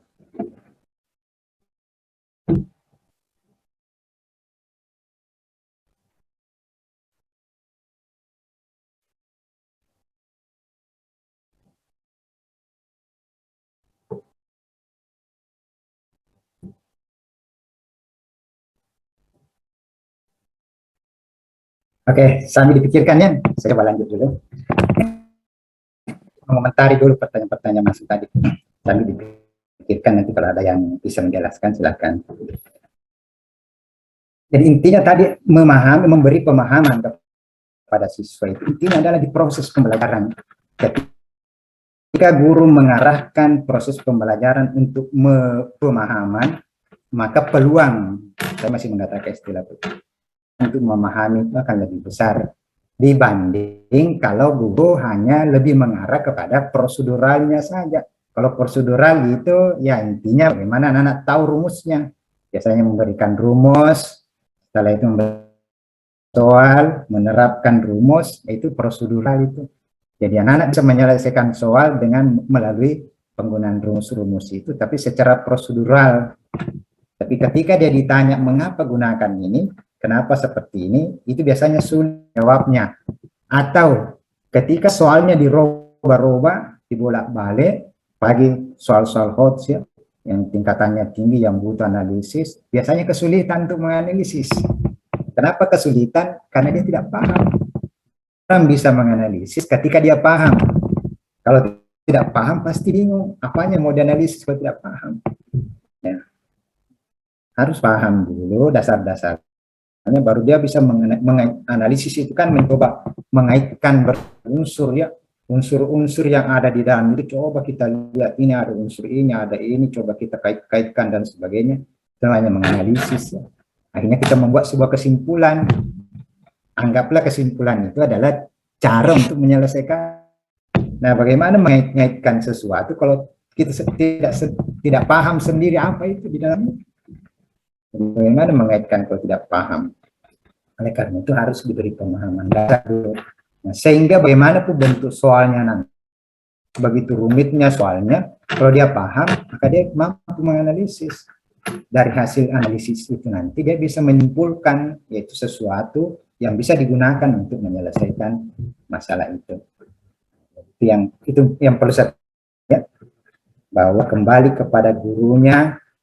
Apakah dia mau menerapkan pembelajaran yang mengarahkan kepada proses pemahaman konsepnya, atau lebih kepada anak-anak sekedar tahu soal, sekedar tahu ya prosedurnya saja, contoh ke rumusnya, contoh soalnya, berikan, walaupun diberi kadang-kadang kan diberikan berbagai contoh, 3-4 contoh ya, harapannya guru dengan berbagai contoh itu anak-anak bisa paham.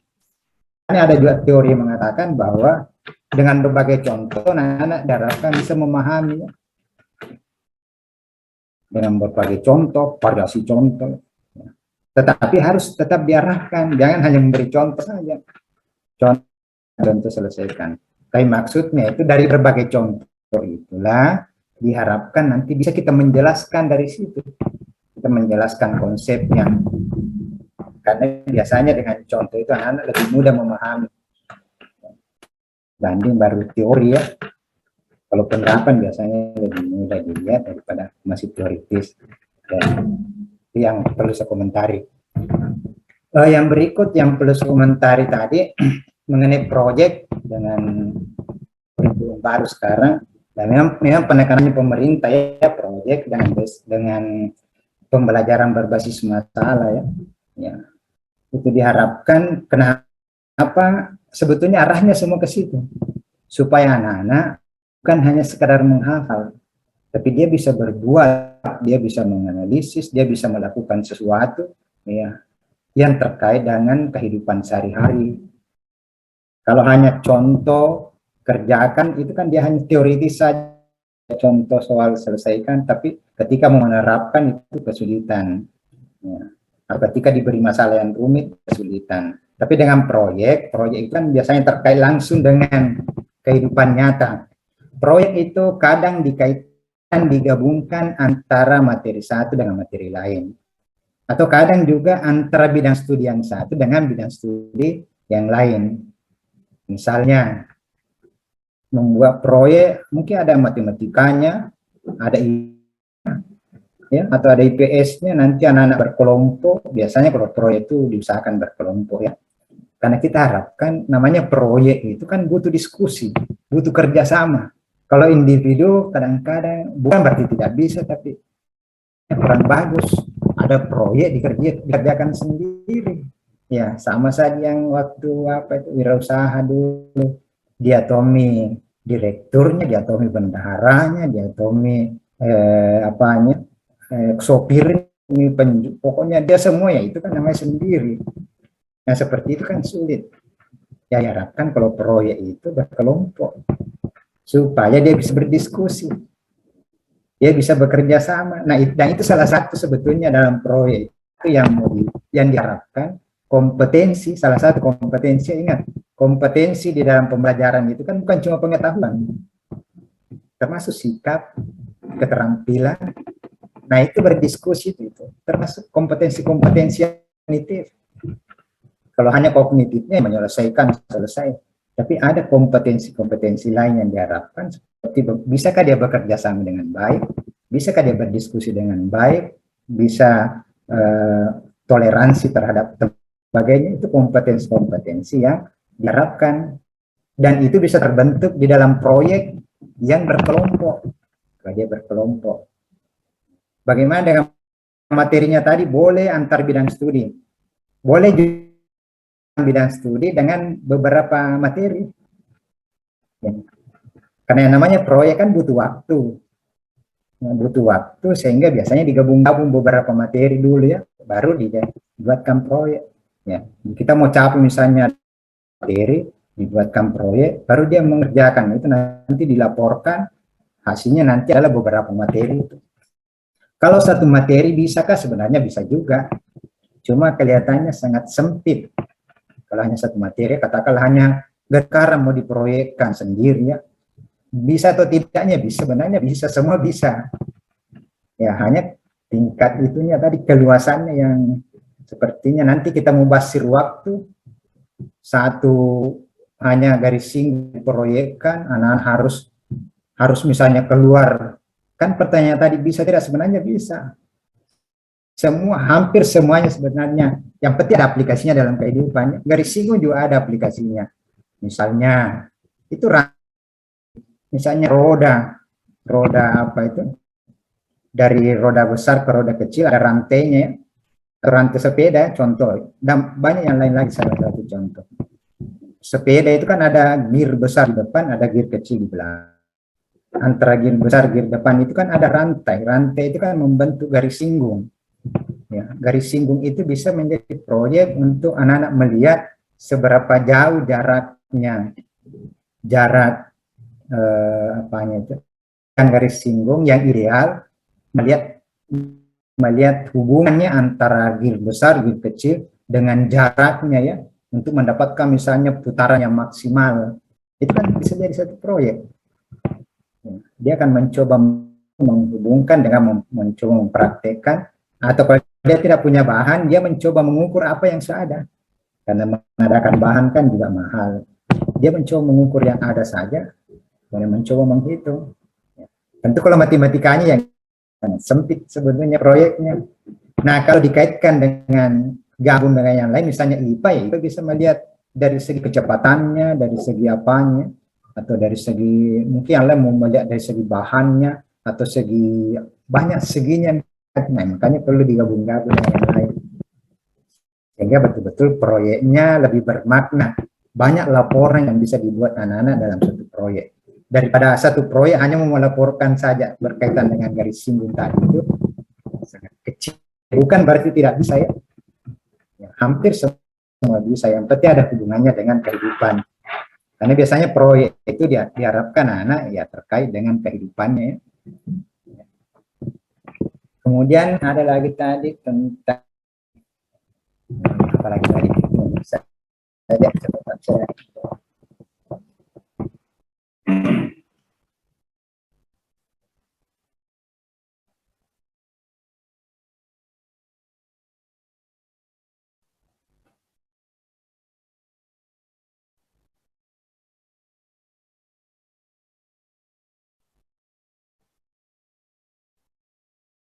Agar proses berpikirnya maksimal ya, saya sudah jelaskan tadi. Kalau anak-anak guru melakukan pembelajaran yang mengarah kepada pemahaman konsep, itu akan mengacu kepada proses berpikir yang coba bandingkan. Kalau guru hanya memberikan penghafalan rumus, contoh soal, maka berpikir anak-anak sangat sempit, hanya sebatas itu. Tapi kalau melalui suatu proses, memberi pemahaman, anak-anak berdiskusi, kemudian membuat sebuah kesimpulan, itu kan artinya mengarahkan anak-anak untuk berpikir secara maksimal. Sehingga saya lihat tadi pertanyaan-pertanyaan memang arahnya lebih banyak ke sana. Ya, ada beberapa pertanyaan ini hampir sama nadanya, sebenarnya hanya redaksi kalimatnya berbeda, tapi pada dasarnya arahnya ke sana. Kemudian ada tadi apa itu prosedur, ada tadi kudengar itu ada prosedur pemahaman. Kita tahu di matematika itu kan ada pembagiannya, ada prosedural, ada konseptual. Ya, prosedural biasanya diperoleh dari konseptualnya itu.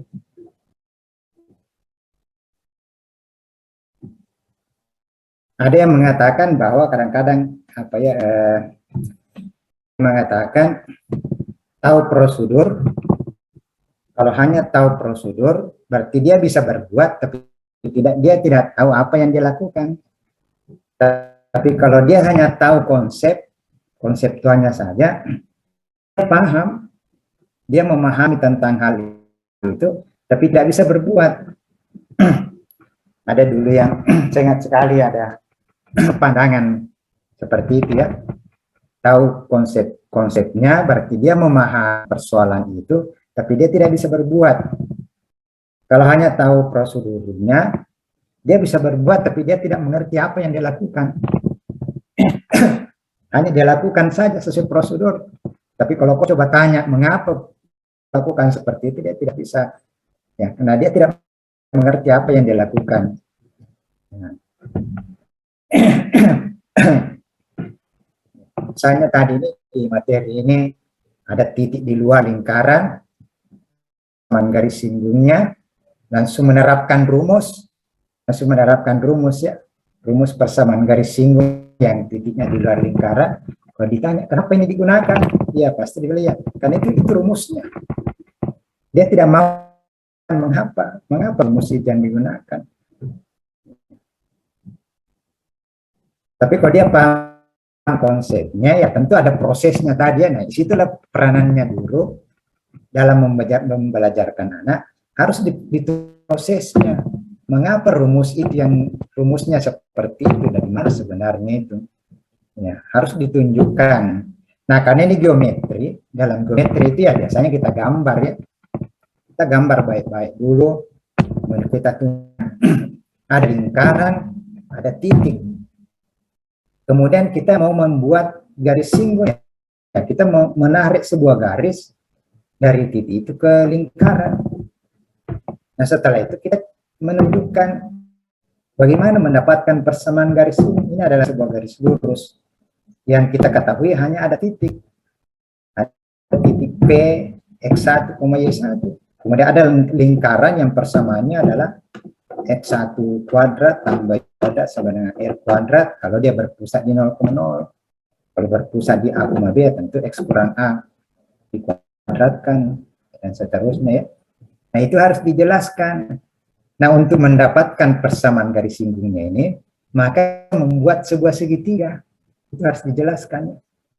Dari garis singgung itu, kita tarik garis saja dari titik itu ke lingkaran yang menyinggung lingkaran. Kemudian kita tarik lagi garis dari titik itu ke pusat lingkaran. Dan dari pusat lingkaran kita tarik garis ke titik singgung. Itu membentuk segitiga. Satu. Yang kedua, kita harus tunjukkan, ini ada segitiga siku-siku.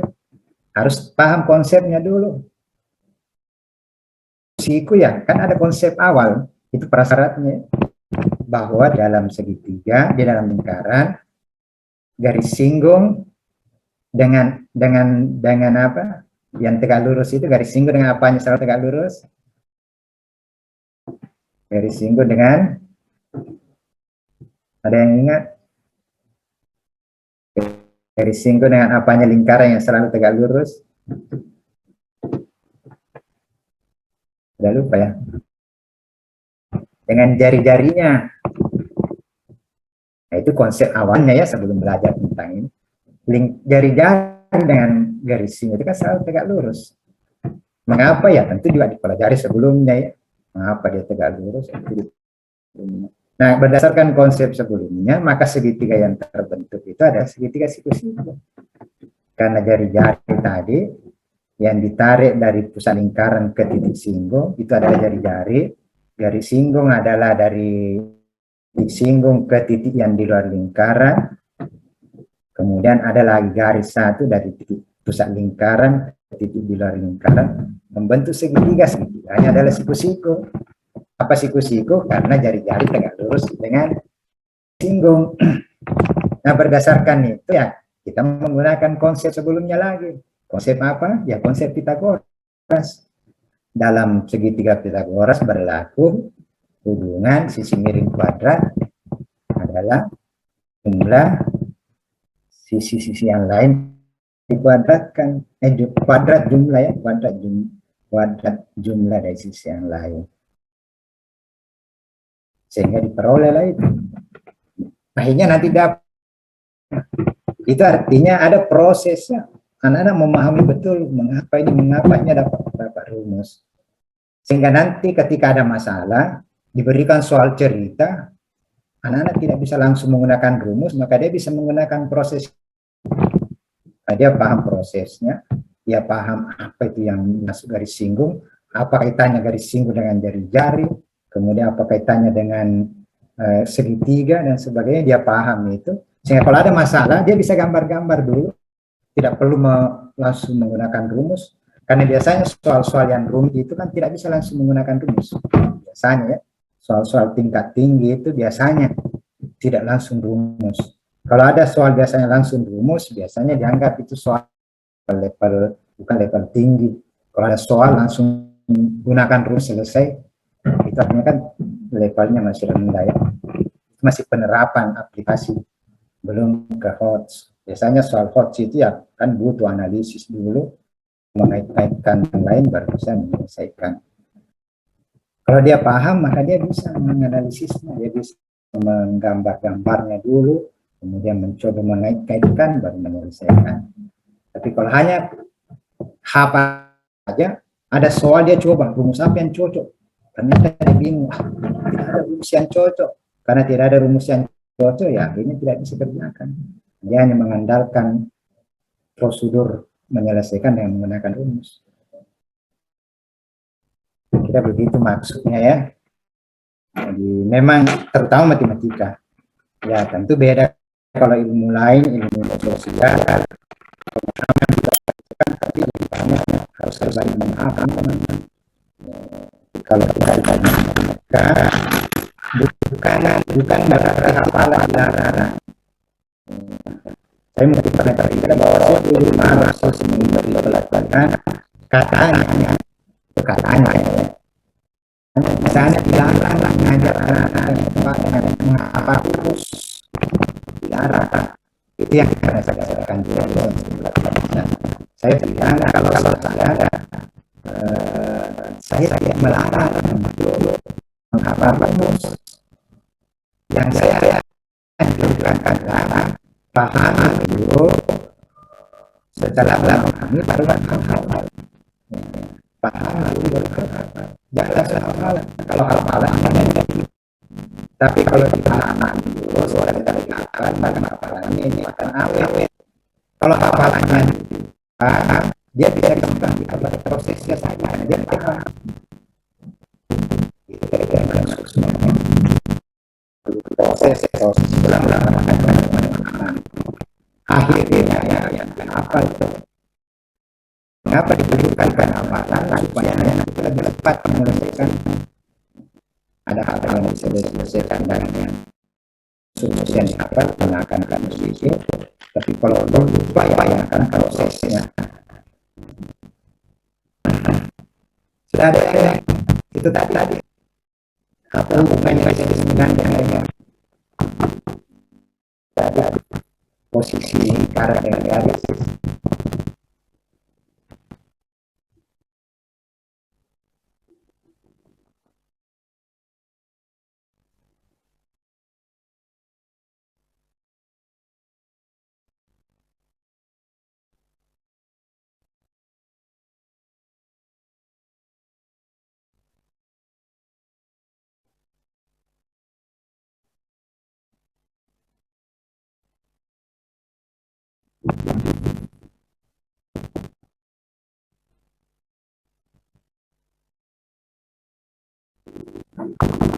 Apa yang diisi kemana-mana sudah teman-teman tadi menjelaskan harapan pada anak pemahaman seperti pertanyaan menjelaskan sampai sama ada yang saya mau mengarah di makalah ini soal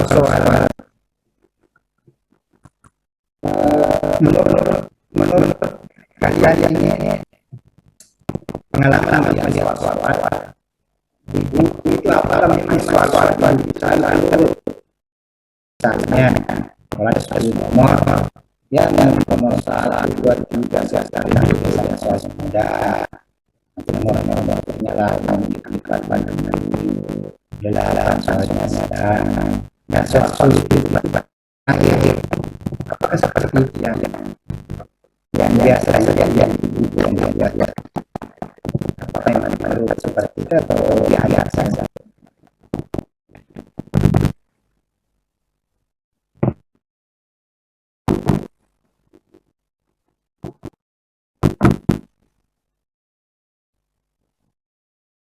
Bagaimana menurut penglihatannya selama ini kita melihat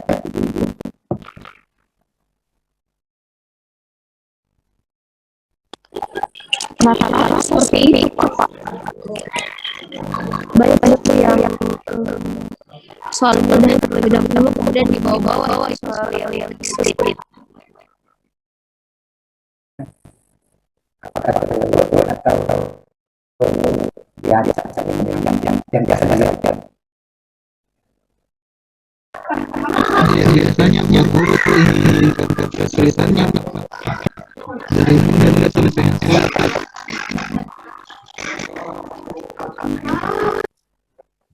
Kalau melihat buku melakukan soal maka selalu dilihat dari mudah sampai yang sulit, biasanya yang sulit bagian mudah bagian mudah dengan soal-soal ada selalu dilihat soal-soal yang dulu.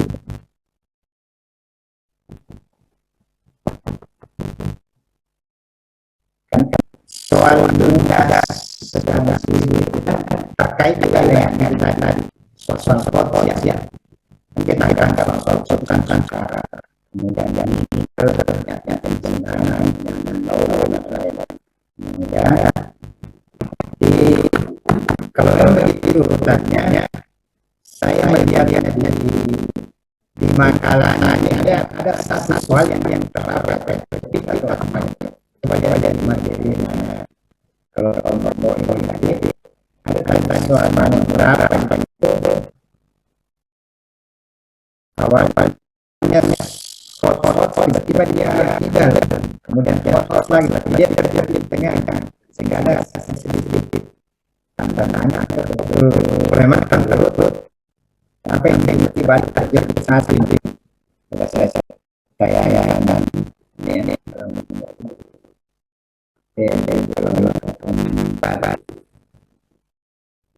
kalau saya tidak bisa silakan kalau yang menanyakan karena saya tidak punya akses untuk ini.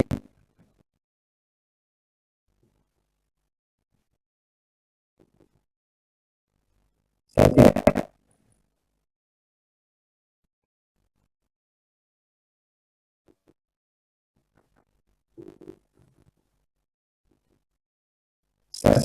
belum melihat akses saya sering ini.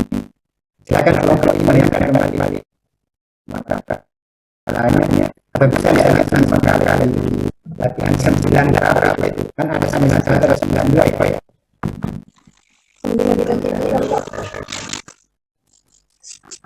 Di 9 itu di H ya, nomor mulai dari nomor berapa ke nomor 3 H, nomor 4 H, tiba nomor 5 M, nomor 6 H, nomor 5 sampai kemudian nomor 9 M lagi.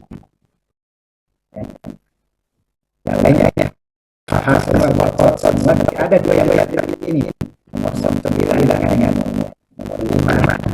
Sehingga kalau kita lihat buku-buku selama ini bukan ini kelihatannya ada sesuatu yang kelihatannya berbeda ya. Tiba-tiba ada yang diselipkan dan dia rapor konsep.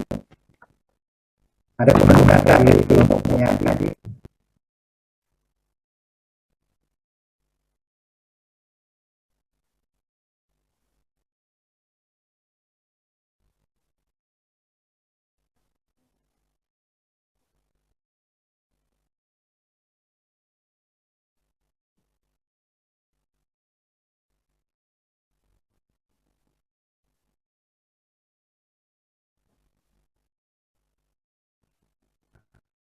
Tentang 9 itu.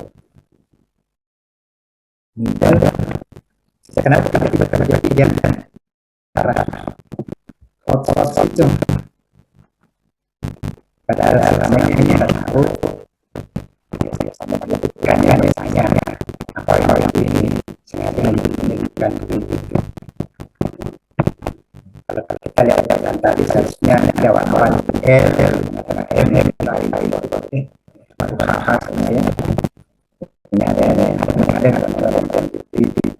apakah memang seperti itu atau memang penyanyi yang salah dari label bagaimana?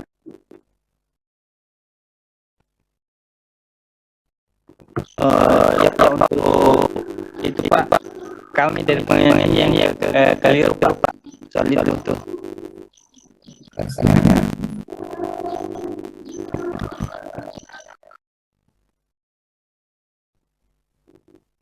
Hai semua ya Pak.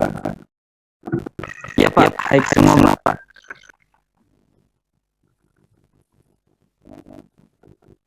Jadi pelajar itu analisis itu kalau langsung menerapkan MOS kan aplikasi yang namanya menerapkan MOS.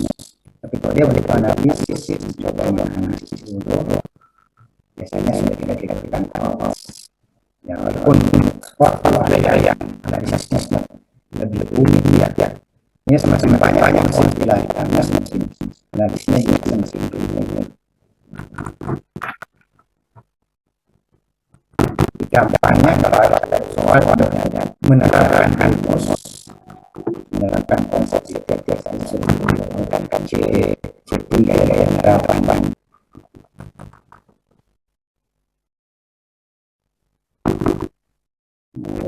Oke.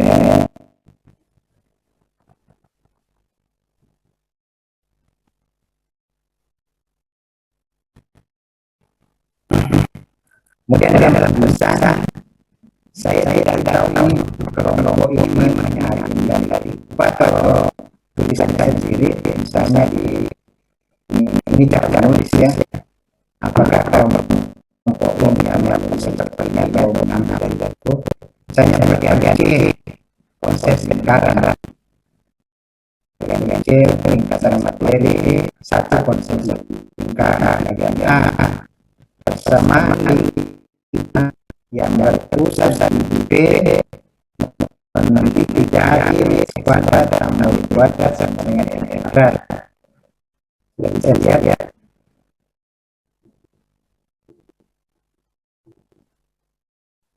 Ada halaman yang sudah disebut halaman.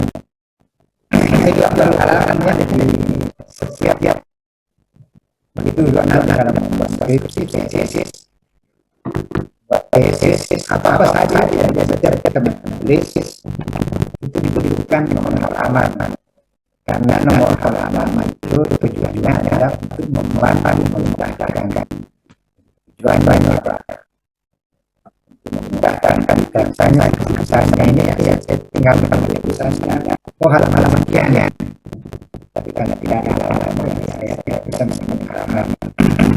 Dan kita juga C ringkasan materi berdasarkan ini halaman kalau di sistem yang tidak tahu kalau di sistem yang di laptop saya ini bagian C nomor 1 konsep sekarang kalimatnya kalimat video dalam penulisan perlu diperjelas ya. Ini kan dia kalau saya memberikan sesuatu pelatihan yang kurang supaya jangan ulang, terutama dalam penulisan tesis ya, penulisan makalah yang lagi misalnya dia harus langsung dinilai. Kalau pokoknya saya bisa lihat tingkat matematika ya. Ya, sudah baik. Mau bagian A itu begitu maksudnya kalimatnya atau ada yang saya ambil dari buku saja dan saya bangga. Iya Pak. Iya, saya salah dari ulang. Rupanya tidak ada matematika. Mohon maaf, ada kesalahan di bagian konsep C materi konsep lingkaran itu harusnya di situ ada dari jari-jari adalah gitu karena itu persamaan lingkaran dan satu P0,0 memiliki jari-jari dan memiliki jari-jari R adalah X kuadrat tambah Y kuadrat sama kuadrat. Begitupun untuk bagian B. Nah, kalau itu kan nggak salah maknanya. Iya baik. Ya itu aturan tulisannya koreksi dari macam-macam ada jelas harusnya kalimat harus ditambah kata di situ ya ada kata-kata ada atau diramal supaya jelas maknanya karena kalau ini maknanya ada jelas walaupun sebenarnya bagi kita mengerti apa maksudnya mengapa kita ya karena memang sebelum membaca kita sudah tahu makna yang tahu itu jadi persoalan ini kan kalau orang yang membaca yang belum pernah belajar tentang ini hanya membaca langsung maka akan menerima ini tapi dia paham kalimat nah itu aja dia akan salah dia tidak akan harus menjelaskan kalau bahwa kalimat itu pasti ada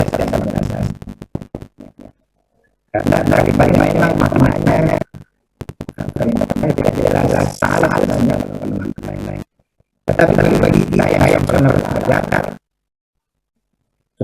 belajar tentang kalimat itu mengerti maksud nah kita mengerti kalimat itu sudah salah kita sudah tahu sehingga walaupun kalimatnya salah bisa membenarkan dan perbedaannya ada yang mengerti dengan mengerti itu jelasnya dalam orang-orang kalau ada masalah walaupun tidak berpenjelasan bisa memperjelas karena dia paham tapi orang yang paham diberi masalah yang jelas tidak bisa